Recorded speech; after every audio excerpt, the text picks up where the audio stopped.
So last fall at Columbia University, America's most anti-Semitic university, a number of student organizations signed a proclamation blaming Israel and America for the Hamas terror attacks. And among the leaders of those groups, you had anti-Semites, as expected, you had radical Marxists, and you also had an individual who graduated and became a visiting professor where we are today at the Virginia Military Institute.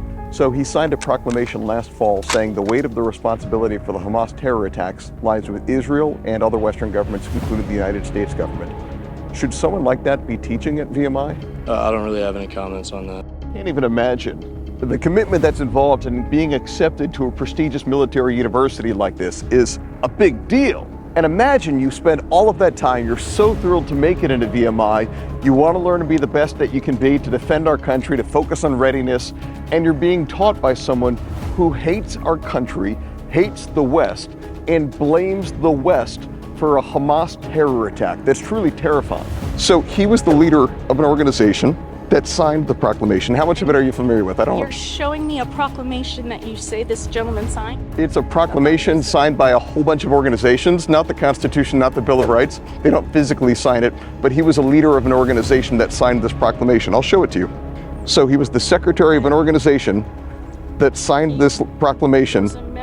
Again, not just a member. Saying signed. I'm not seeing any signatures anywhere. The weight of the responsibility lies with Israel and other Western governments, including the U.S. government. Weight of responsibility for what? For the war and casualties. It says Hamas attack. I think it's safe to say that they were referring to the terror attack. You said you had a signed document and you don't. I never said I had a signed document. You sound like Lucy and Charlie Brown. You need a notarized document too? What? Yes, maybe.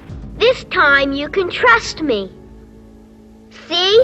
Here's a signed document, testifying that I promise not to pull it away. Lucy and Charlie Brown, awesome. Ah! Peculiar thing about this document, it was never notarized. Actually, you're parked illegally. No, we're parked perfectly legally. This is visitor parking. We could stay there for 2 hours. Okay, great. Well then, but I don't have anything more for you, so we're done here. Was the university aware of this when they hired someone who signed such a proclamation? But she said it's not an issue because he didn't physically sign the letter. Instead, he was a leader of the organization that signed on to the letter.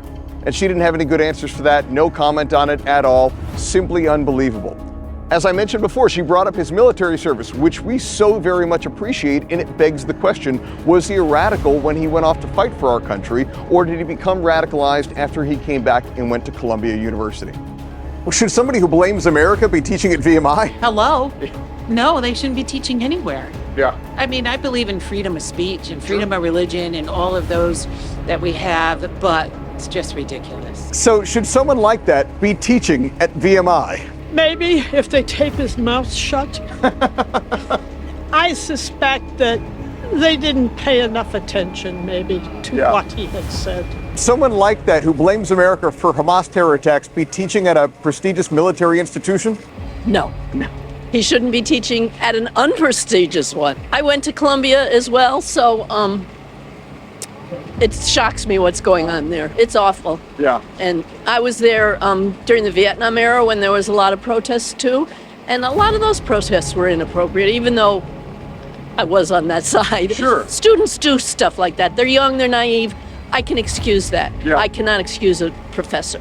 If you want to take action right now, visit savevmi.com, where you can send one message that goes to all the leaders of this prestigious university. None of these cadets should have to listen to a blame America professor, and this DEI garbage has no business in the Department of Defense. It weakens our readiness. I'm Adam Gillette, Accuracy in Media.